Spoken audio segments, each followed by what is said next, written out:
కూడా నేను నిలబడేటట్టు ఓపిక కూడా లేదు, వద్దు అని చెప్పినా కానీ లేదు, 2 మాటలు చెప్తాను అని చెప్పి నిలబడ్డారు. ఆ విషయం మీ అందరికి కూడా తెలిసినటువంటి విషయమే. మరి ప్రతి ఒక్కరు కూడా మరి ఇది విన్నారు కదా, అర్థమైందా ఆ విషయం ఏంటంటే 82వ కీర్తన 4, 5, 6 చరణాలు మనం విన్నారు కదా. ఇక్కడ ఒక చిన్న విషయాన్ని నేను చెప్పి నేను వేరే అంశంలోకి వెళ్ళిపోతాను. జనులకు తెలివి లేదు, వారు గ్రహింపరు, వారు అంధకారములో ఇటు అటు తిరుగులాడుదురు, దేశమునకున్న ఆధారములన్నీ కదులుచున్నవి. ఇక్కడ ఉన్న జనాలు ఎవరు? ఇక్కడ బైబిల్లో ఇప్పుడు చదువుకున్నటువంటి జనాలు ఎవరు? ఎవరండి? మనమేనండి. ఎవరి దాకా వెళ్ళక్కర్లా, ఎక్కడి దాకా పరిగెత్తక్కర్లా, ఎవడు నమ్మని వాడి దగ్గరికి వెళ్ళక్కర్లేదు. నమ్మి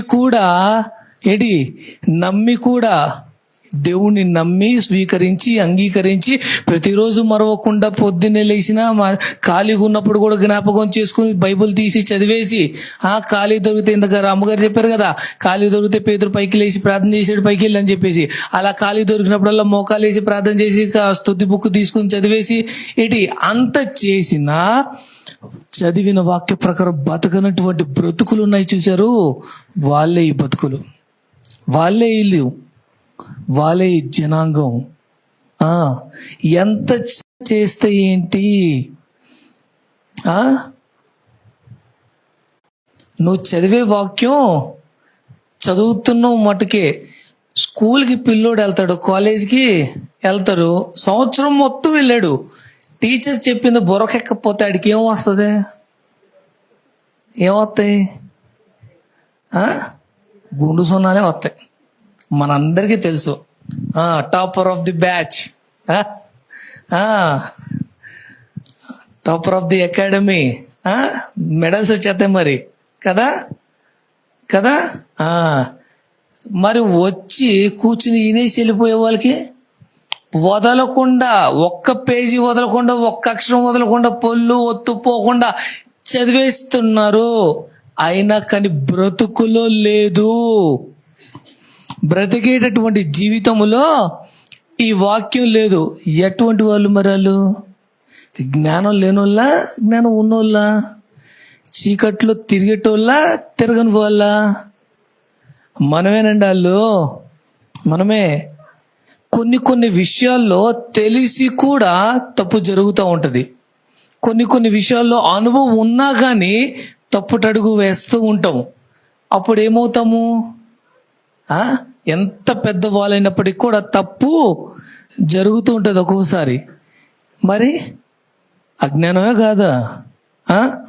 మెలకువగా ఉండమని చెప్పింది దేవుడు. అందుకనే ఎప్పుడు ఏమి జరుగుతుందో తెలీదు, ఎప్పుడు జారిపోతావో తెలీదు, ఎప్పుడు లోనైపోతావో, ఎప్పుడు లోబడిపోతావో తెలీదు. కాబట్టి మెలకువగా ఉండు.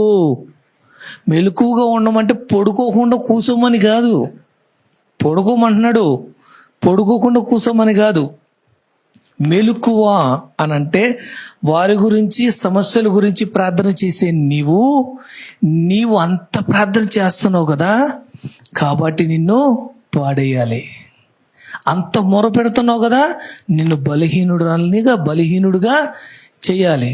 ఖచ్చితంగా నువ్వు వాక్యానికి దగ్గరికి వెళ్ళాలని ప్రయాసపడుతున్నావుగా, నిన్ను కాకుండా నేను చెయ్యాలి అని ఏదో ఒకటి వాడు చేస్తాడు. నీకున్న పనినో ఎక్కువ చేస్తాడు, లేకపోతే నీకున్న పనిని తక్కువ చేస్తాడు, లేని సమస్యను తీసుకొచ్చి పెడతాడు, ఉన్న సమస్యను ఎక్కువ చేస్తాడు. ఖచ్చితముగా ఏదో ఒకటి. కానీ నువ్వేమవ్వాలి? మెలకువగా ఉండాలి, మెలకువగా, యాక్టివ్గా. అలా ఉన్నప్పుడు ఇటువంటి చీకట్లో నడిచేటటువంటి వ్యక్తిగా కాక, చీకట్లో నడిచేటటువంటి వ్యక్తిగా కాక, జ్ఞానము లేనటువంటి అజ్ఞానమైనటువంటి వ్యక్తిగా కాక, నీవు సరైన విధానంలో నువ్వు జీవించే వ్యక్తిగా ఉంటావు. ఖచ్చితముగా కాబట్టి ప్రతి ఒక్కరము కూడా ఏ విధముగా ఉంటున్నాము? అమ్మగారు చెప్పినట్టు ఆదరించే వాళ్ళంగా, ప్రేమించే వాళ్ళంగా ఉంటున్నామో లేదో, వాళ్ళని ప్రేమిస్తున్నామో లేదో, తీసుకుంటున్నామో లేదో మరి. కాబట్టి ప్రతి ఒక్కరూ కూడా ఆ విధముగా వాక్యంలో చెప్పబడినట్టుగా మనము జీవిస్తున్నామా లేదా, ఎవరికి వారే జీవిస్తున్నామా లేదా అనేది ఎవరి వారు ప్రశ్నించుకోవాలి.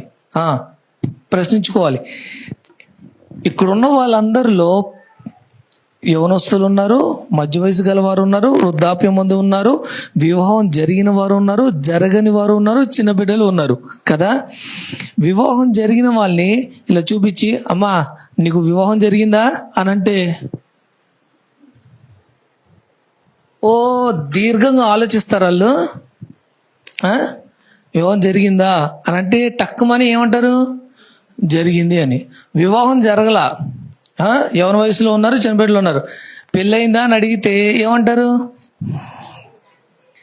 అంటారు లేదా టక్కుమని. మరి ఎన్న వాక్య విషయంలో ఎందుకు, ఏ విషయంలో అయినా కానీ రియాక్షన్ త్వరగా వచ్చింది, కానీ వాక్యం విషయంలో మాత్రం ఎందుకు అంత స్లోగా ఉంటుంది? పెద్దవాళ్ళు అన్నమాట, అబద్ధం ఎగిరెళ్తుందంట, నిజం మాత్రం నడిచొచ్చుద్దంట. అలాగే ఈ మంచి మాట త్వరగా ఇముడ్చుకోదంట. ఈ మంచి మాట చెవుదాకే వెళ్తుంది తప్ప ఈ హృదయం దాకా వెళ్ళట్లేదంట. చెవుదాకా వెళ్తుంది తప్ప హృదయం దాకా వెళ్ళట్లేదంట. కాబట్టి బ్రతుకుల్లో మనం దీవెనను అనుభవించే స్థాయిలో లేకుండా పోతున్నాం. ప్రతి ఒక్కరము కూడా, మీరే కాదు, నేనే కాదు, ఎవరమైనా కానీ దీవెన పొందుకుంటున్నామే కానీ అనుభవించలేకపోతున్నాం. సంపాదించుకుంటున్నామే కానీ ఆ సంపాదన చెలు సంచిలో పోసిన చిల్లర్లాగా అయిపోతుంది. గొడ్డు చాకిరి చేస్తున్నాం, అప్పులు తీరట్లేదు. ఎరా కష్టపడతలేదంటే కష్టపడుతున్నాం, రావట్లేదా అంటే అబ్బో చాలా వస్తున్నాయి, వేలు కానీ ఏడపోతున్నాయి. కింద సిల్లు ఉందిగా, వెళ్ళే పోతుంది.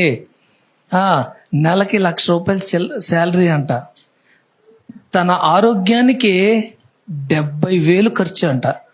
తను తినేది ఎంత? దీవెన అనుభవించినట్ట. తన చేతికి వచ్చేది 1,00,000, దాంట్లో నుంచి తను అనుభవించకుండా తినేది కూడా ఏమీ లేకుండా 70,000 ఆరోగ్యానికి పోతున్నాయి ప్రతి నెల. ఏమనుభవిస్తున్నాడు? దీవెన పొందుకుంటున్నాడు కానీ అనుభవించగలడా?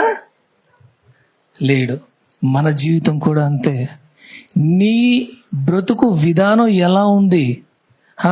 ఎవరికి వారే ప్రశ్నించుకోవాలి, ఎవరిది వారే.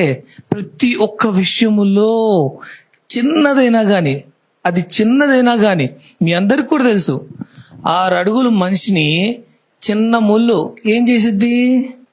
బాధ పెట్టేయగలదు. అవునా? అందరికి తెలిసిన విషయమే. నేనేం ఐఏఎస్ కలెక్టర్ క్వశ్చన్ ఆన్సర్లు నేను చెప్పట్లేదు ఇక్కడ. చాలా చిన్న సింపుల్ క్వశ్చన్ ఆన్సర్ ఎగ్జాంపుల్ చెప్తున్నా. ఎంతటి వ్యక్తినైనా ఎక్కడ దాకా ఎందుకు, బైబిల్లో కూడా గొలియాతు నడు ఎత్తుకు వస్తాడు దావీదు. గొలియాతుని ఎంత పెద్ద ఖడ్గం చంపింది? చిన్న రాయి చంపేసింది. మనిషినైనా కానీ చిన్న బలహీనత చాలు, నీ అజ్ఞానంలోకి నువ్వు వెళ్ళడానికి చిన్న స్థానము చాలు, నీకున్న జ్ఞానం కోల్పోవడానికి చిన్న అవకాశము చాలు. అందుకే మెలకువగా ఉండు, అజ్ఞానముగా ఉండొద్దు, చీకట్లో నడిచేటటువంటి వ్యక్తిగా ఉండొద్దు. దేవుడు అదే కోరుకుంటున్నాడు. నా బిడ్డలు, నన్ను నమ్మిన బిడ్డలు, నేను చేసుకున్న బిడ్డలు జ్ఞానము కలిగిన వారుగా ఉండాలి, వెలుగులో ఉండాలి, ఇంకొకరిని వెలిగించాలి, ఇంకొకరికి జ్ఞానాన్ని అందించాలి అని నా దేవుడు ఆశపడుతున్నాడు. కాబట్టి ప్రతి ఒక్కరము కూడా దేవుడు ఆశపడిన విధముగా మరియు ప్రతి ఒక్కరు కూడా జీవించదుము గాక. ఆమేన్. మరి ఈరోజు ఏం రోజు మనందరికి కూడా తెలుసుగా, ఆదివారం అనబాకండి.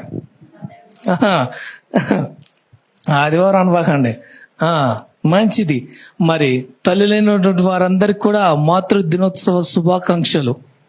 వారందరికి కూడా, తల్లులైనటువంటి వారందరికి కూడా మాతృ దినోత్సవ శుభాకాంక్షలు. Happy mother's day.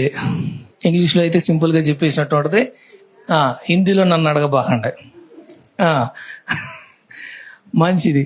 మరి చూసుకున్నట్లయితే గనక తల్లులు చాలా గనులు చెప్పాలంటే. ఇంకొక విషయం మీకు తెలుసా, బైబిల్ గ్రంథంలో స్త్రీ పేర్లు చాలా తక్కువగా లిఖింపబడ్డాయి. స్త్రీ పేర్లు చాలా తక్కువగా లిఖింపబడ్డాయి. వాళ్ళు గటికులు. మీకు తెలుసా, వాళ్ళు స్త్రీమూర్తులు, గటికులు.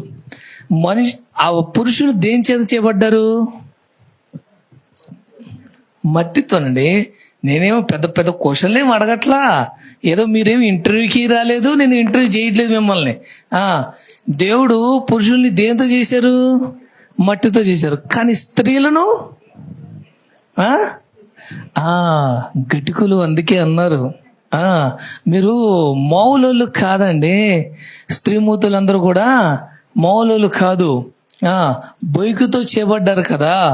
మాలో సగభాగమైనప్పటికీ కూడా మీరు బొయ్కుతో చేయబడ్డారు. మేము ఊరికనే కరిగిపోతాం. మేము నీళ్ళు పోయిగానే, ఎంత పెద్ద శిల్పమైనా కానీ, ఒక పెద్ద గాలి, పెద్ద వర్షం వచ్చిందంటే ఏమవుద్ది? నాని అయిపోయిద్ది. కానీ బొయ్యికి అంత సులువు కాదు. సులువు కాదు. దేవుడు అందుకనే ప్రతి ఒక్కటి చూస్తాడు దేవుడు. ఏంటంటే బైబిల్లో చాలా తక్కువ మంది స్త్రీలు పేరు పెట్టడానికి కూడా కారణం అదే. కానీ వాళ్ళలో గనులు చాలా మంది ఉన్నారు. లెక్కింపబడినటువంటి స్త్రీలలో మంచివారు చాలా మంది ఉన్నారు, చెడు చేసిన వాళ్ళు కూడా ఉన్నారు, చెడు పనులు చేసిన వారు కూడా ఉన్నారు. అఫ్ కోర్స్ పురుషులు చాలా మంది ఉన్నారు అనుకోండి, చాలా మంది. అది ఫాదర్స్ డే రోజు మాట్లాడుకుందాం. అది ఇప్పుడు మదర్స్ డే. కాబట్టి ఈరోజు మదర్స్ డే కాబట్టి తల్లుల గురించి మరి ఒక రచయిత రాశాడు. ఏంటంటే, తల్లి చనిపోతే ఇల్లు చీకటైపోద్దంట. తల్లి చనిపోతే ఇల్లు చీకటైపోద్దంట. నిజంగానే ఆ లాలన పాలన, పెంచే విధానం, అందించే స్థానం, మరి పొందేటటువంటి ప్రేమ, నిజంగా అన్ని కోల్పోతామంట. నిజంగా ఆ బాధాకరమైనటువంటి స్థానాన్ని అనుభవించినటువంటి వ్యక్తి ఎవరైనా ఉన్నాడంటే బెనూని, యాకోబు ఆఖరి కుమారుడైనటువంటి బెనూని. చనిపోతూ తల్లి చేతులకు తీసుకుని పేరు పెట్టి చనిపోయింది. బెనోని అనే పేరుకు అర్థం ఏంటి అంటే దుఃఖపుత్రుడు. ఎందుకంటే తల్లి వేడిని కూడా అనుభవించినటువంటి వ్యక్తి. అలా పుట్టి చేతులకు తీసుకుని పేరు పెట్టి చనిపోయింది. తల్లి యొక్క వేడిని కూడా, స్పర్శను కూడా అనుభవించకుండా చనిపోయింది. తండ్రి చేతులకు తీసుకుని చేసినటువంటి ప్రార్థన ద్వారా దేవుడు ఆ ప్రార్థన అంగీకరించడం ద్వారా, ఆమేనును ముద్ర వేయడం ద్వారా బెనోను నుంచి బెన్యామీనుగా మార్చడం జరిగింది. నిజంగా కుడి చేతి పుత్రుడుగా మార్చబడ్డాడు. నిజంగానే మరి తల్లి ప్రేమ నొందనటువంటి వారు ఎంతో మంది ఉన్నారు. తల్లి ప్రేమను నొందనటువంటి వారందరికీ నిజంగా ఎంతో బాధ. కొన్ని సోషల్ మీడియాలో వీడియోస్ కూడా చూస్తూ ఉంటాం మేము. ఏంటంటే అమ్మ తినిపించినప్పుడు కానీ, అమ్మ తల తొడుస్తున్నప్పుడు కానీ, తన స్నేహితుడు పక్కనే కూర్చున్నప్పుడు వాడికి అమ్మ నాన్న లేరు. వాడు వాళ్ళమ్మని అలా చేస్తూ ఉంటే వాడికి ఎలా అనిపించుద్ది? వాళ్ళకి అమ్మ నాన్న ప్రేమ ఎలా అనిపించుద్ది? ఆదరించటం అంటే ఈ స్థానంలో మనం ఆదరించవచ్చు. అందుకనే ప్రతి స్త్రీని నేను అమ్మ అనే పిలుస్తా. ఎప్పుడైనా గమనించారో లేదో, నేను ఎవరితో మాట్లాడినా పిలిచినా అమ్మా అమ్మా అని అంట. ప్రతి స్త్రీని, అది ఆడపిల్లలు ఎవరైనప్పటికీ కూడా, ఎవరితో మాట్లాడినా కానీ అమ్మా అనే అంట నేను. ప్రతి ఒక్కరిని కూడా ఎందుకంటే they deserve that place. Honourable చెప్పాలంటే హానరబుల్ పొజిషన్, గౌరవింపదగినటువంటి స్థానాలు తల్లులైనటువంటి వారిది మరి. కాబట్టి ప్రతి ఒక్కరిని కూడా నేను అలాగే పిలుస్తాను. నేనైతే నా వరకు నేను ఎవరితో మాట్లాడినా అమ్మా అలా కాదురా, రే రారా అమ్మా అని అంట. నేను ప్రేమతో అయినా కానీ కోపంలోనైనా కానీ అలాగే. మరి ఇలాగా బైబిల్లో చాలా మంది ఉన్నారు. దాంట్లో మీ అందరికి కూడా తెలిసినటువంటి కొన్ని పేర్లు ఉన్నాయి. ఏంటి అంటే వారి పేర్లు Sarah, Hagar, Rahab, Hannah, Ruth, Esther, Elizabeth, Maria, Martha, దోర్కా. వీళ్ళందరూ బైబిల్లో ఉన్నోళ్ళే. బైబిల్లో ఉన్నోళ్ళే వీళ్ళంతా కూడా. ఇప్పుడు చదివినట్టు పేర్లు అన్నీ కూడా బైబిల్లో ఉన్న పేర్లే అన్నీ కూడా. అన్నీ కూడా ఒక్కొక్కరు ఒక విధమైనటువంటి జీవితాన్ని జీవించిన వారే. ఒక్కొక్కరు ఒక విధమైనటువంటి సాహసాన్ని చేసినటువంటి వారే, నిలబడినటువంటి వారే. వారి వలన కొంతమంది రక్షింపబడ్డారు, వారి వలన చాలా మంది కాపాడబడ్డారు. వాళ్ళ వలన నిజముగానే జనులకు తల్లి అనే స్థాయికి పేరు పొందుకున్నారు. చిన్న విషయం కాదు. ఏ ఒక్క స్త్రీ కూడా తక్కువ కాదు, ఎవరిని తక్కువ చేయాల. ఇంకొక విషయం మీ అందరూ కూడా తెలిసింది ఏంటంటే, గుణవతి అయిన స్త్రీ దొరుకుట అరుదు అని అన్నాడు దేవుడు. నేను గుణవతి అయిన స్త్రీని చెయ్యలేదు అని అనలా, దొరుకుట అరుదు, ఇట్స్ ఎ రేర్ క్యారెక్టర్ అని అన్నాడు. అంటే God has created but it was a rare. దేవుడు చేశాడు కానది అరుదుగా ఉంది. అంటే గుణవతి అయిన స్త్రీగా నిన్ను నువ్వు తయారు చేసుకోవాలి. నీకు నువ్వుగా గుణవతి అయిన భార్యగా, గుణవతి అయిన స్త్రీగా నిన్ను నువ్వు మలుచుకోవాలి. ఖచ్చితంగా దేవుడు చెయ్యడు. పుట్టుకతోనే విలన్స్ రారంట. మనుషుల వల్ల, పరిస్థితుల వల్ల, జరిగేటటువంటి స్థానాల వల్ల వాడు ఒక విలన్ లాగా తయారవుతాడంట. దేవుడు కూడా డైరెక్ట్గా గుణవతైన స్త్రీలు అని చెప్పి దేవుడు చేయడు. నువ్వు తయారవ్వాలి, నీకు నువ్వుగా నిలబడాలి, నిన్ను నువ్వు మలుచుకోవాలి. రాయి శిల్పి చేతిలో చెక్కబడకుండా అందమైన శిల్పంగా అవుతుందా? నిన్ను నువ్వు చెక్కుకో, నిన్ను నువ్వు అందమైన స్త్రీగా, విలువైనటువంటి గొప్ప తల్లిగా నిన్ను నువ్వు మలుచుకో. ఆ బాధ్యత దేవుడు నీకిచ్చాడు. ఆ పురుషులకేం బాధ్యత లేదా అంటే కనుక, తల్లిని కష్టపడతా ఉంటే సహాయం చేసేది ఎవరు? సహాయం చేసేది ఎవరు? వారికి చేయూతనిచ్చేది ఎవరు? తోడుండేది ఎవరు? అమ్మా అలా కాదు అని జ్ఞానాన్ని ఇచ్చేది ఎవరు? అరే అలా కాదురా, ఇలా చేస్తే ఇంకా మంచిదిరా అని ధైర్యాన్ని ఇచ్చేది ఎవరు? మీరే, మనమే. వారు చేయగలిగిన వారే, బొయ్గులే. కానీ మనము లేకపోతే మన నుంచి వాళ్ళు రాలేరు. ఖచ్చితముగా ఆరంభం మన దగ్గర నుంచే. ఆరంభము మనమే, మన నుంచి తీయబడిన వారే. కాబట్టి మనమే వారికి ఆధారం అవ్వాలి, సహాయం చేసే వారం అవ్వాలి, ధైర్యం ఇచ్చే వాళ్ళం అవ్వాలి, చేయూతనిచ్చే వారంగా ఉండాలి. ప్రతి ఒక్కరము కూడా వారు నిలబడాలి, సాధించాలి, ముందుకు వెళ్ళాలి. ఏదైనా కానీ ఇప్పుడు చెప్పబడుతున్న మాటల ప్రకారం వాళ్ళు ఉండాలి అని అంటే దానికి భర్తగా మనం సహకరించాలి, ఆ జ్ఞానాన్ని అందించాలి, ప్రతి ఒక్కటి నేర్పించాలి, ప్రతి ఒక్కటి వారికి అర్థమయ్యేటట్టు వివరించాలి, ప్రతి ఒక్కటి కూడా. అప్పుడే కదండి భార్యాభర్తలు అంటే అర్థము, గొప్ప తల్లిదండ్రులు అంటే స్థానము, అత్త మావలైనటువంటి గౌరవము, ఏంటి నాయనమ్మ తాతగారు అయినటువంటి హోదా. అప్పుడు కాకపోతే ఇంకెప్పుడు వచ్చేది? ఒకరికొకరు సహకరించకపోతే నువ్వు చేసుకో, నువ్వు చూసుకో అనేస్తే అయిపోద్దా? అయిపోయిద్దా? వెళ్ళిపోద్దా? పోటుగాడు పందిరేస్తానంట, పిచ్చుకులు అట్టాగే ఉంటుంది. కుటుంబం కూడా అట్టాగే ఉంటుంది, అట్లాగే ఉంటుంది ఖచ్చితంగా. ఒకరికొకరు సహకరించుకోవాలి, ఒకరికొకరు తోడవ్వాలి, ఒకరికొకరు బలం అవ్వాలి.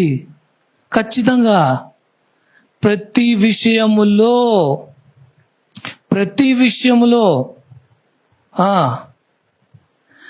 వివాహ విషయంలో పెద్ద ఎక్స్పర్ట్ని, ఎక్కువ సంవత్సరాలు అయిపోయింది అని నేను చెప్పేటటువంటి వ్యక్తిని కాదు, చూసిన వాడిని కాబట్టే ఈ విధంగా నేను మాట్లాడగలుగుతున్నాను.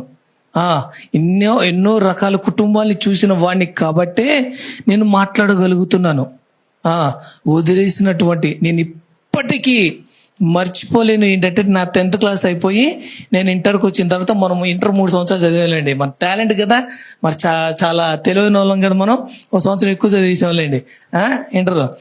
ఆ ఖాళీగా ఉన్న టైంలో మా తాతగారి దగ్గరికి వెళ్ళి నేను కంప్యూటర్ కోర్స్ నేర్చుకుంటున్నప్పుడు రోడ్డు మీద ఎన్నో హారన్లు, కార్లు, వెహికల్స్ అన్నీ వెళ్తున్నాయి గోల కింద.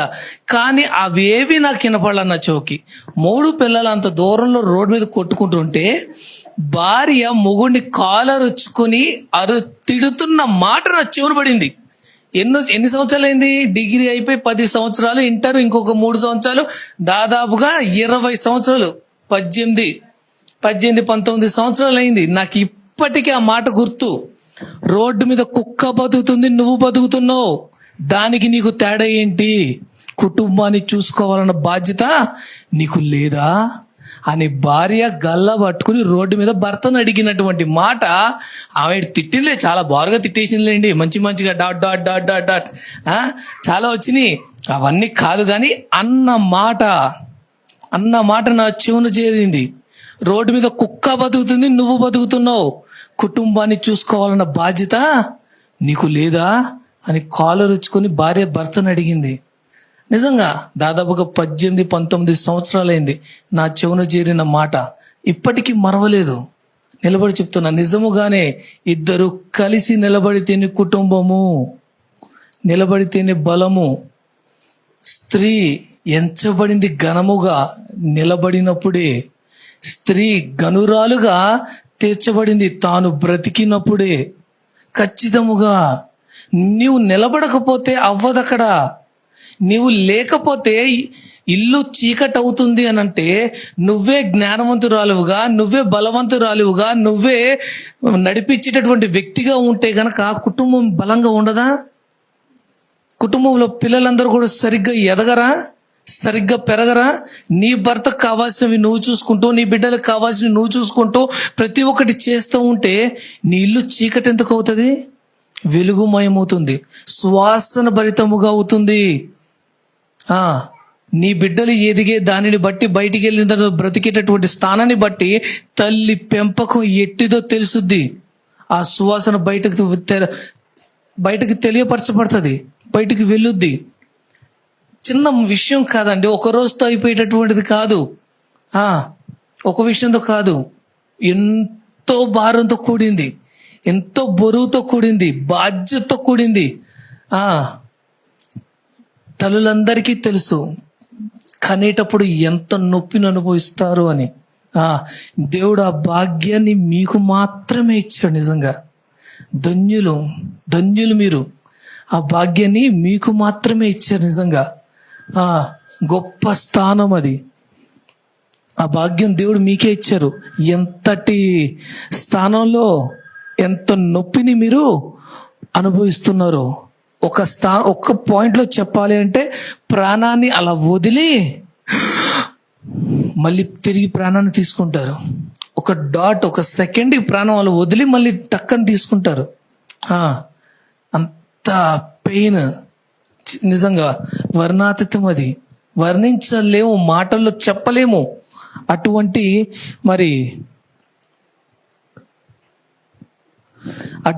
పెయిన్ని అనుభవించినటువంటి వ్యక్తులు. నిజంగా మీ గొప్పలే చెప్తున్నాను, అంతా కూడా వాళ్ళేమి లేదు అని మాత్రం నేను అనుకోవద్దు. నేను ఇందాకే చెప్పాగా, ఇద్దరు కలిస్తేనే. దేవుడు ఇద్దరిని ఈక్వల్గా పెట్టాడు. మీరు ఎక్కువ, వాళ్ళు తక్కువ, వాళ్ళు ఎక్కువ, మీరు తక్కువ అంటే నేను అస్సలు ఒప్పుకోను. ఇక్కడ నిలబడి చెప్తున్నాగా, నేను అస్సలు ఒప్పుకోను. అది మీరు ఎంతో వాళ్ళంతే, వాళ్ళెంతో మీరు అంతే. చాలా మాటలు వస్తాయి, చాలా తేడాలు ఉన్నాయి. పగలంతా కష్టపడుతున్నాం లాలంటారు, ఇంట్లో అంతా రోజంతా చూసుకుంటున్నాం అని మీరంటారు. ఇలా చూసుకుంటా పోతే ఇది ప్రసంగం అవదు, రచ్చబండ అవుద్ది. ఖచ్చితంగా ఇలా చెప్పుకుంటా పోతే గనక కుటుంబం, స్త్రీమూర్తులు ఏ విధముగా మీరు మీ పెంచే విధానం కానీ, వండే విధానం కానీ, ఉండే విధానం కానీ ఏ విధముగా ఉంటుంది.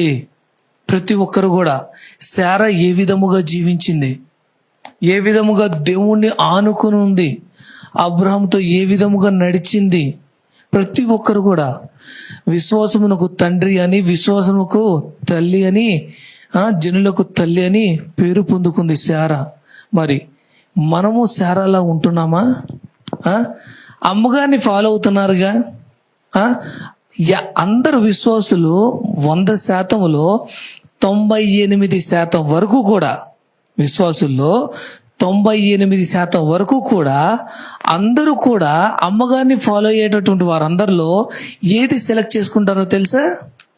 ఆ అమ్మగారు ఏ చీర కడుతున్నారు, ఎంత బార్డర్తో చీర కడుతున్నారు, ఎట్టంటి కలర్తో జిగేల్ అంట, లేకపోతే వైట్ సెలక్షన్ ఏం తీసుకుంటున్నారు, ఎటువంటి బ్రాండెడ్ శారీ వేసుకుంటున్నారు, ఏ షాప్లో కొంటున్నారు, ఈ ఇన్ఫర్మేషన్తో కూడినటువంటి విధానంలో ఆ స్థానంలో ఫాలో అవుతారే తప్ప ఆవిడ ఏ రకంగా ప్రార్థన చేస్తుంది, ఎంత ప్రార్థన చేస్తుంది, ఎంత టైం స్పెండ్ చేస్తుంది, ఎంత వాక్యం చదువుతుంది, తను జీవించే జీవితంలో ఎన్ని కష్టాలు పడుతుంది, ఎన్ని చేస్తుంది, ఎన్నిటిని ఎంతమందిని హ్యాండిల్ చేస్తుంది, ఎన్నిటిని మైండ్లో పెట్టుకుని ఆలోచిస్తుంది, ఎన్ని విషయాల గురించి తాను నలుగుతుంది, ఈ విషయాల గురించి ఎవరు ఆలోచించరు.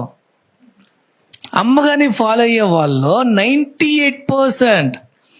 అటువంటి వాళ్ళు మన మందిరంలో లేకపోతే దేవునికి ఘనమైన స్తోత్రాలు. నిజంగా మన మందిరంలో లేకపోతే గనక దేవునికి మహావందనాలు, నిజంగా వేలాది వందనాలు చెప్పాలంటే. అటువంటి వాళ్ళు లేకపోతే గనక నిజంగానే ఫాలో అవ్వద్దని చెప్పను. ఒకరికొకరు ఉంటారుగా, అమ్మగారు ఎలా అండి, అమ్మగారు ఎలాగని చెప్పేవాళ్ళు ఉంటారు కదా, తెలుసుకునే వాళ్ళు ఉంటారు కదా. మీరు ఎదగాలి అంటున్నాను, నా దేవుడు కోరుకుంటున్నాడు. ఇంకో విషయం చెప్పాలంటే, సంవత్సరానికి ఎన్నిసార్లు వస్తుంది మదర్స్ డే? ఏమా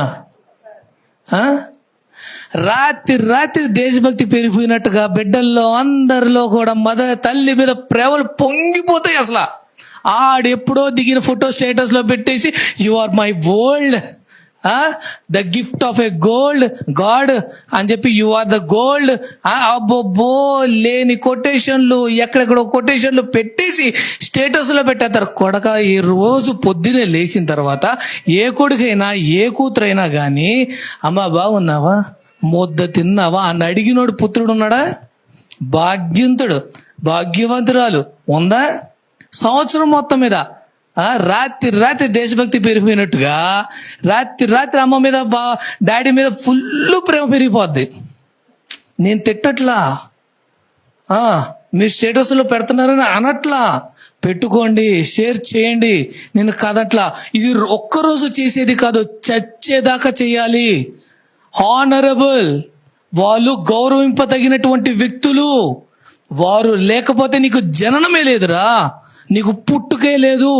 వాళ్ళు చనిపోయేదాకా వారిని నువ్వు గౌరవించాలి, వారిని మర్యాదించాలి. వారి కన్నా నీ వయసు ఎంత పెద్ద అయినా, నువ్వు ముసలుడు అయినా వాళ్ళకి కొడుకువే అవుతావు. వాళ్ళకన్నా పెద్దోడు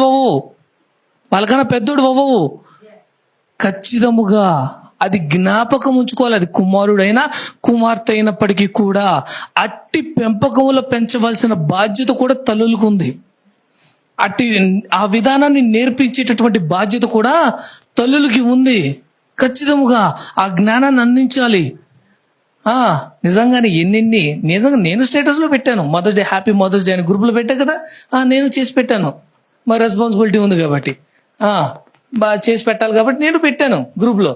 నేను కొంచెం ఇలా గర్భం ఉండి మొత్తం అంతా కూడా దాని మీద మొత్తం అంతా కూడా ఎరుగుతూ పిల్లలు అన్ని ఉండేటప్పటికి దాన్ని కూడా స్టేటస్ లో పెట్టాను. నేను చాలా బాగుందని, నాకు నచ్చిందని చెప్పి స్టేటస్ లో పెట్టాను నేను కూడా, మదర్స్ డే అని చెప్పి. నిజంగానే కానీ ఈ ఒక్కరోజేనా? రేపటి నుంచి నా తల్లి ఆడుందో ఆడికి తెలియదు, ఆ తల్లి ఆడుందో ఆడికి తెలీదు, ఆడిష్టం ఆవిడిష్టం. ఆ తల్లి ఉందా పోయిందా దేవుడికే ఎరుక. అట్లాంటి పెంపకమా, అట్లాంటి బ్రతుకులా? మన బైబిల్లో ఎవరైనా ఉన్నారా అట్లాంటి విధంగా పెంచినటువంటి తల్లులు, ఆ విధంగా అయిన వాళ్ళు? అంతటి గొప్ప తల్లులు మనకు వద్దండి. అట్లాంటి గొప్ప స్థానాలు నా దేవుణ్ణి నమ్మిన తర్వాత అట్టి తల్లులుగా అసలు మనం ఉండకూడదు. మా అమ్మ నాకు వాత పెట్టలేదు, మా అమ్మ నన్ను కొట్టలేదు, కొట్టడానికి ఈ వస్తువు వాడలేదు అంటాకి లేదు, ఆఖరికి చాకుతో కూడా కొట్టేసింది. ఇక్కడ నిలబడి చెప్తున్నాను కదా, మా అమ్మ ఉందే. ఎందుకు అనంటే అలాగ అలా పెంచారు కాబట్టే ఇలా ఉన్నాను. క్రమశిక్షణ ఉండాలి, శిక్షణతోనే క్రమము అనేది వస్తుంది కాబట్టి క్రమశిక్షణ అయింది. శిక్షణతోనే మనిషికి క్రమము అనేది తెలుసుద్ది కాబట్టి క్రమశిక్షణ. వాడు ఎంత మొక్క వంగందే మానుంగుద్దా తెలుసు కదా. ఇది డైలాగు కాదు, కొటేషను కాదు, నిజం. కాబట్టి మీరే అది తల్లులైనటువంటి వారికి అందుకే అన్న బాధ్యతతో భారముతో ఇవ్వబడినది. దేవుడు ఆ స్థానాన్ని మీకే ఇచ్చారు కాబట్టే happy mother's day, happy mother's day. నిజంగా చెప్పినప్పుడు ఎంత ఆనందం ఉంటుందో, పని చేసినప్పుడే ఉంటుంది ఆ కష్టం అంతా, చెప్పినప్పుడు ఎంత సంతోషంగా ఉంటుందో. కానీ కొడుకు నా మాట వినకపోతే, నిజంగా ఎన్నోసార్లు ఉన్నా గర్భంలో ఉన్నప్పుడు కొడుకు తంతే ఎంత సంతోషపడుద్దో, కానీ బయటకు వచ్చిన తర్వాత వాడు చేసే పనులు చూస్తే ఎంత ఈడ్చుద్దో. అవునా? గర్భంలో బిడ్డ తంతే ఎంత సంతోషపడుద్దో ఆ స్పర్శకి, కానీ బయటకు వచ్చిన తర్వాత చేసే పనులకి ఎంత ఏడ్చుద్దో. మీ పెంపకాన్ని బట్టి కూడా ఉంటుందండి. వాళ్ళు పెరిగే విధానాన్ని బట్టి మాత్రమే కాదు, మీరు పెంచే విధానాన్ని బట్టి కూడా ఉంటుంది. ఖచ్చితంగా నా తల్లి నన్ను గొప్పగా పెంచిందని నేను గొప్పగా చెప్పట్లా. ప్రతి ఒక్క తల్లి ఆ విధముగా మీ బిడ్డలను పెంచాలి. అట్టా అని చెప్పేసి నువ్వు తినకపోతే అమ్మగారి దగ్గర తీసుకెళ్తా, నువ్వు తినకపోతే అయ్యగారి దగ్గర తీసుకెళ్తా, ఇట్లాంటి చెప్పకండి. బుద్ధి తక్కువ పని అంటాను, అది జ్ఞానము లేని పని అంటారు. కన్నది నువ్వా అమ్మగారా? ఆ బిడ్డని కన్నది, నిలబడి చెప్తున్నా, కన్నది నువ్వా అమ్మగారా? ఇక్కడున్న ప్రతి ఒక్కరు కూడా తీసుకెళ్ళండి, అమ్మగారితో ప్రార్థన చేయించండి, కొట్టించండి కావాలంటే, నేను కాదను, లైవ్లో కూడా చెప్తున్నాగా. కానీ నువ్వంటే భయం ఉండాలి, నువ్వంటే ప్రేమ ఉండాలి, నువ్వు చెప్పే మాట వాడికి వెళ్ళాలి, నువ్వంటే ఏంటో తెలియాలి నీ బిడ్డకి. మా అమ్మ, నేను స్కూల్లో పనిచేస్తున్నాను, నా స్కూల్లో ఒక టీచర్ వాళ్ళ అబ్బాయి, ఒక్కగానొక్క కొడుకు. ఆ అబ్బాయి అంటున్న మాట, వాళ్ళ నాన్న కొడుతుంటే వాడు అరుస్తున్నాడంట, నానా నీకు అర్హత లేదు, you don't have a right to beat me, నీకు నన్ను కొట్టి తిట్టే అధికారం లేదు. ఒరే నేను నీ డాడీని రా. వాళ్ళ నాన్న వాళ్ళ కొడుకుతాడు చెప్పుకుంటున్నాడు, నేను నీ తండ్రిని రా, నాకు అర్హత లేదంటావేంటి అనంటే, నన్ను కన్నది మా అమ్మ కాబట్టి నన్ను కొట్టే అధికారం తిట్టే అధికారం మా అమ్మకి ఉందని డైరెక్ట్గా చెప్పేశాడు అంటాడు. వాడు డైరెక్ట్గా చెప్పాడంట, వాడు నన్ను తిట్టాలన్నా, మమ్మీ నన్ను తిట్టాలన్నా నన్ను కొట్టాలన్నా నీకే ఉంది అర్హత, కాబట్టి డాడీ నన్ను కొట్టద్దని చెప్పు. వాడు కొట్టి, ఒకవేళ వాళ్ళ అమ్మ లేకుండా ఉన్న టైంలో చూసి వాళ్ళ నాన్న కొట్టాడు అనుకో, సీరియస్గా వాళ్ళ అమ్మ దగ్గరికి వెళ్ళిపోయి, అమ్మా డాడీ నన్ను కొట్టేసాను, నువ్వు టైం లేదు చూసి కాబట్టి చెప్పు, లేకపోతే నేను కొట్టేస్తాను, సీరియస్ అయిపోయి చెప్పాడంట. తల్లి మీద ప్రేమ నిజంగానే ఆ బిడ్డకి తల్లి మీద ప్రేమ ఎక్కువైపోయింది, తండ్రి మీద ప్రేమ తక్కువైపోయింది. అది కూడా ఆ తల్లి తండ్రి గురించి కూడా నేర్పించాలి. ఇంకో విషయం మీకు తెలుసా, పుట్టిన బిడ్డ కంట పెద్దయిన తర్వాత తండ్రి ఎవరు అని తెలిసేది ఎవరి వల్ల తెలుసా? తల్లి వల్లే. ఆ తల్లి చెప్పకపోతే ఆ పుట్టిన బిడ్డకు తండ్రి ఎవరో తెలియదంట, నిజంగా ఎంత పెద్ద పొజిషన్ అంటే, తల్లి చెబితే గాని తెలీదు బిడ్డకి తండ్రి ఎవరు అని, మామ ఎవరు అని. ఎంత గ్రేట్ పొజిషన్ అండి. ఒకసారి అర్థం చేసుకోవాలి, మీరు జీవించే జీవితంలో ఏ విధముగా ఉన్నారు. మరి 10 ఆజ్ఞల్లో తల్లిని తండ్రిని ఏంటంట,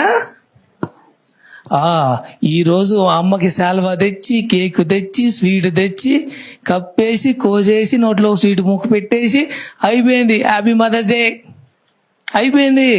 సన్మానించారుగా, సన్మానించారుగా, అయిపోయింది. ఆజ్ఞలో ఉందేంటి? సన్మానించు. కాబట్టి మదర్స్ డే రోజు ఏం చేశారు? సన్మానించారు. సంతోషం కోసం, హ్యాపీనెస్ ని చూపించుకోవడం కోసం కేక్ తెచ్చారు. సన్మానించమన్నారు కాబట్టి స్వీట్ కూడా తీసుకొచ్చి నోరుని తీపి చేశారు. అయిపోయిందిగా, ఆజ్ఞ ప్రకారం బతికేసినట్టేనా? అదేనా సన్మానించడం అంటే? అదేనా తల్లిని తండ్రిని సన్మానించడం అంటే? అదేనా?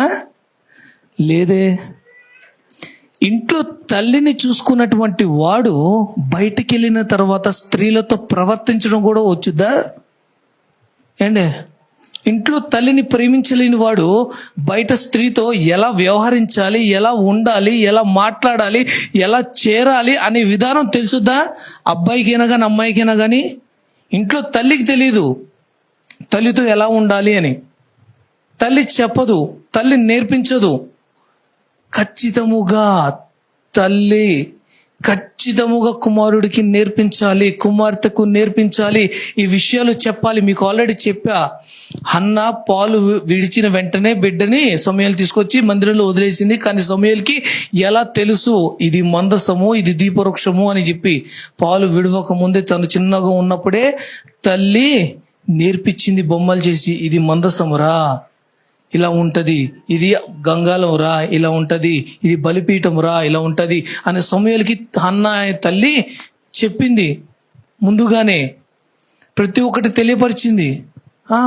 మరి మీరు ఏం నేర్పిస్తున్నారు మీ బిడ్డలకి? నిజముగానే స్త్రీలను గౌరవించేటటువంటి కుమారులు మీకు ఉన్నట్లయితే కనుక దేవునికి మహిమ కలుగును గాక. నిజముగానే రెస్పెక్టబుల్.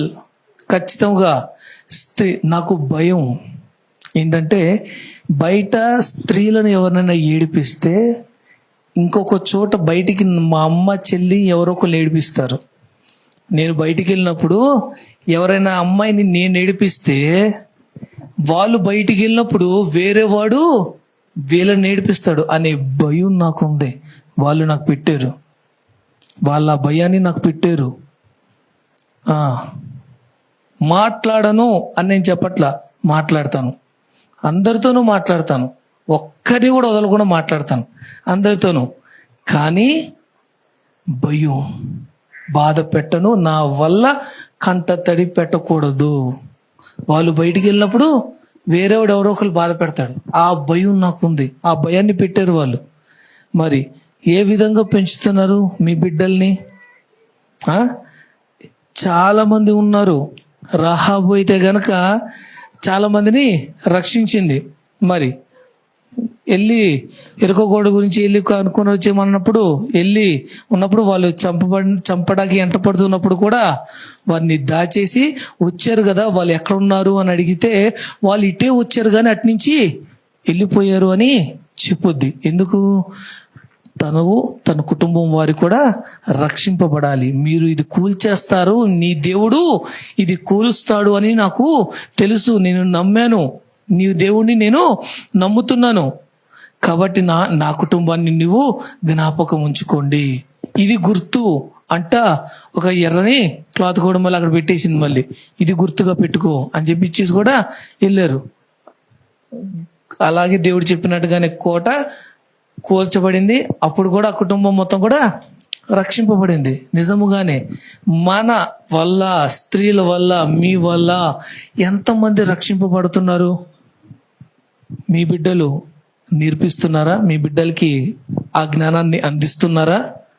రక్షింపబడుతూ ఉన్నారా? ప్రతి ఒక్కరము కూడా ఈ రోజుతో అయిపోయేది కాదండి. ఈ రోజుతో అయిపోయేది కాదు.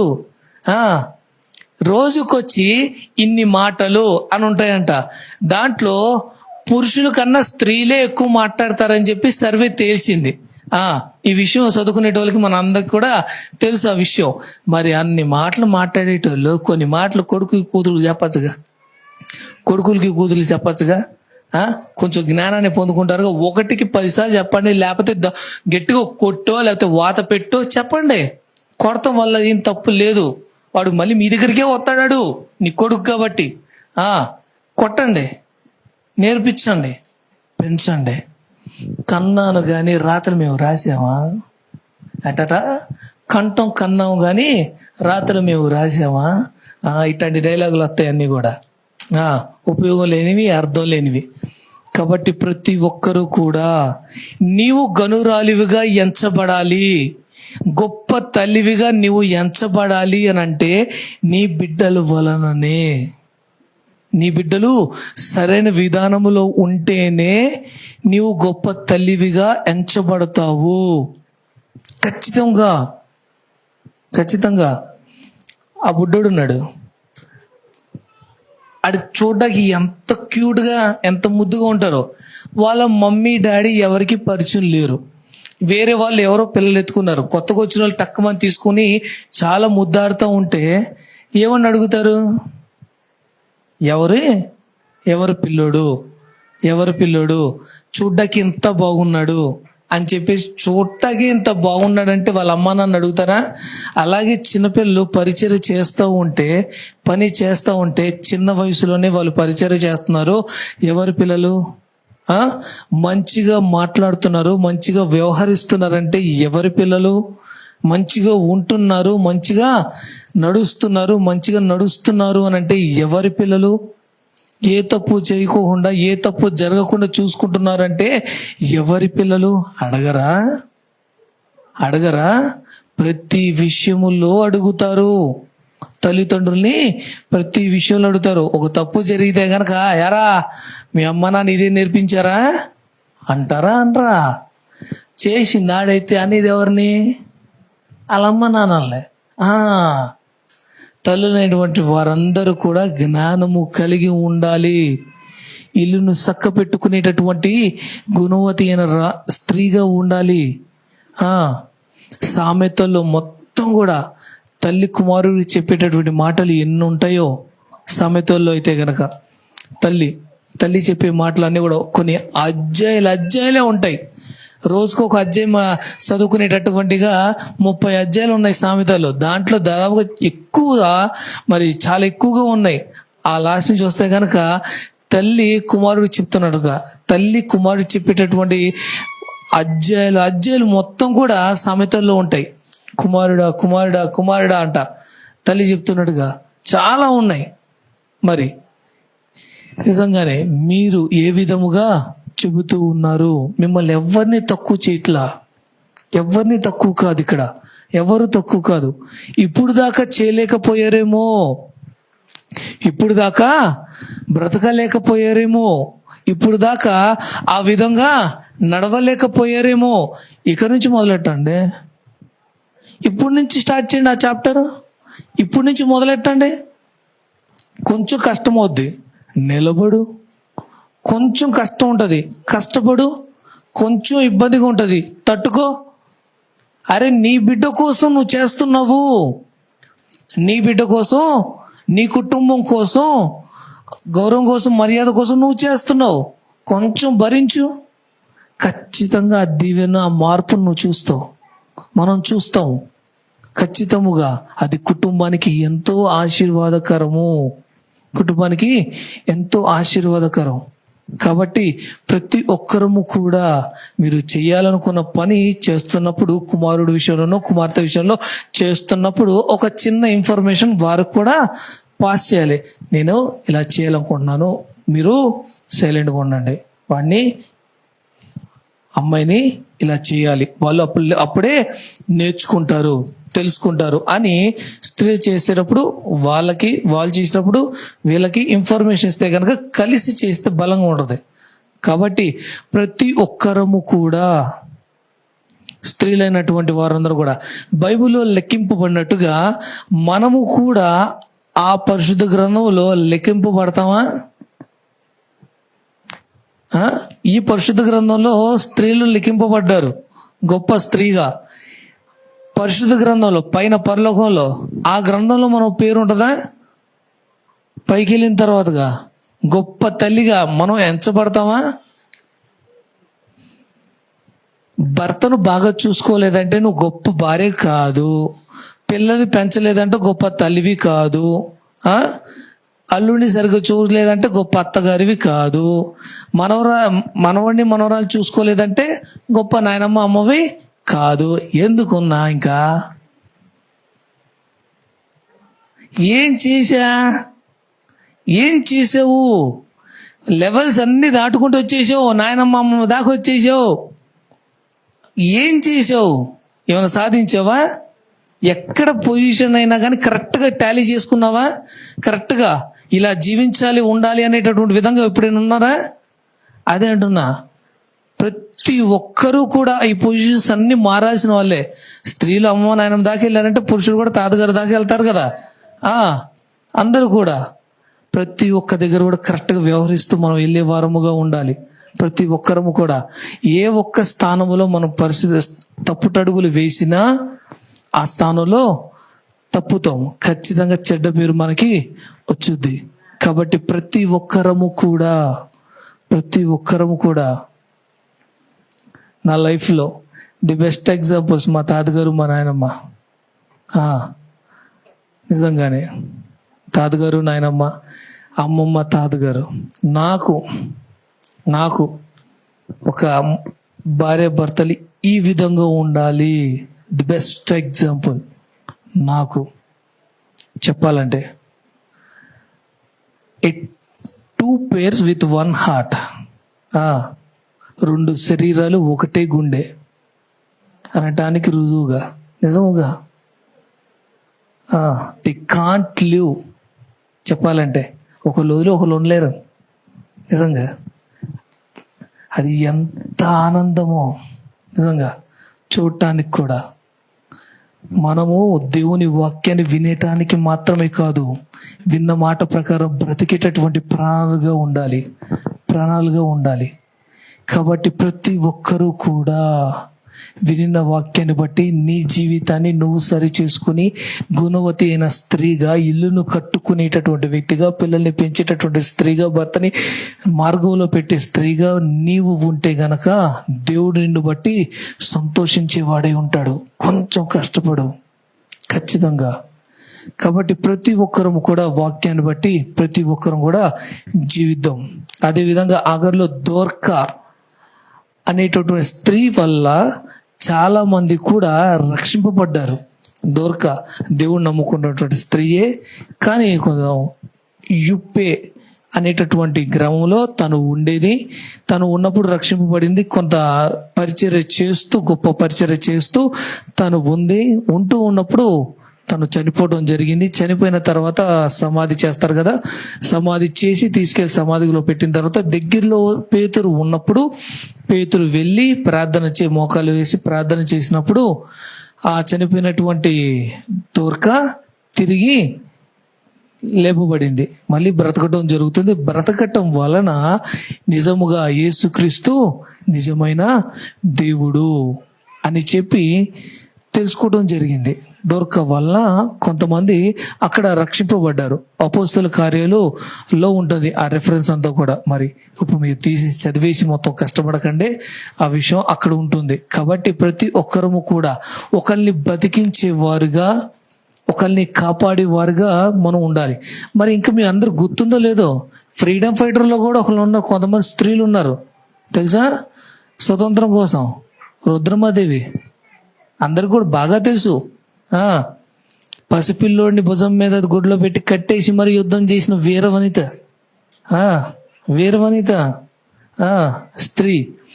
మీకు తెలుసో లేదో, మా పురుషులకు ఆలోచించే ఆలోచన, స్త్రీకి ఆలోచించే ఆలోచన ఏ విధంగా ఉంటుందో తెలుసా?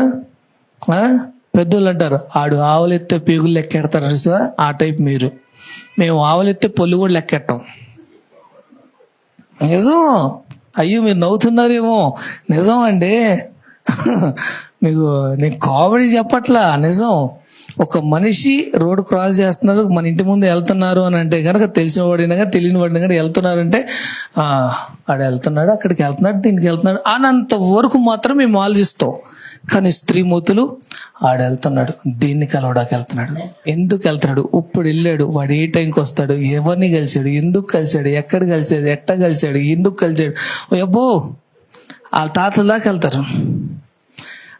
స్పై థింకింగ్ అంతా కూడా చెప్పాలంటే అఫ్ కోర్స్ ఇట్స్ గ్రేట్ చెప్పాలంటే గనక. కాబట్టే అంత జ్ఞానము అంత బారు ఆలోచన ఉంది. కాబట్టే మీరు ఆత్మీయతలో మీరు ఆ జ్ఞానాన్ని వాడండి, మీ బిడ్డల విషయంలో ఆ జ్ఞానాన్ని వాడండి. వృధా పరచద్దు. సారవంతమైనటువంటి బుర్రని ఉపయోగార్థముగా వాడమని అడుగుతున్నాను, దేవుడు అడుగుతున్నాడు అంతే. మరి బ్రెయిన్ ఇద్దరికి ఒకటే ఇచ్చాడు దేవుడు, పురుషులకి స్త్రీలకి బ్రెయిన్ ఒకటే ఇచ్చాడు. కానీ వాడకం మాత్రమే వేరు, వాడకం మాత్రమే వేరు. చాలా ఎక్కువగా ఆలోచిస్తారు, చాలా డీప్గా బ్రాడ్గా మీరు ఆలోచిస్తారు. కాబట్టి ప్రతి ఒక్కరూ కూడా, మా పురుషులందరూ కూడా అయ్యో అంత తక్కువ చేసి మాట్లాడేసామని చెప్పి ఏం ఫీల్ అవుతాడు. మంది టైం ఉంది, మంది ఒక డే ఉంది, ఫాదర్స్ డే. వాళ్ళకి మాత్రమే మదర్స్ డే, ఉమెన్స్ డే ఉంది, మనకు ఫాదర్స్ డేనే ఉంది. కాబట్టి మంచిది, అప్పుడు మాట్లాడుకుందాం మన గురించి. అప్పుడు కూడా చాలా ఉన్నాయి చెప్పడానికి. కాబట్టి మనం అప్పుడు మాట్లాడుకుందాం. మీరు తక్కువ కాదు, వాళ్ళు తక్కువ కాదు. కాబట్టి ప్రతి ఒక్కరూ కూడా, తల్లినటువంటి వారందరూ కూడా మరోసారి మాతృ దినోత్సవ శుభాకాంక్షలు. మరోసారి హ్యాపీ మదర్స్ డే తల్లిన వారందరికి కూడా. కాబట్టి ప్రతి ఒక్క తల్లి కూడా మరొక బిడ్డల్ని విడువక వాక్యానుసారముగా జీవిస్తూ మీ బిడ్డల్ని వాక్యానుసారమైన మార్గములో పెంచేటటువంటి జ్ఞానవంతురాలుగా మీరందరూ ఉండాలని కోరుకుంటున్నా. చిన్న మాటలు దేవుడు వింట్లో దీవించును గాక. ఆమేన్.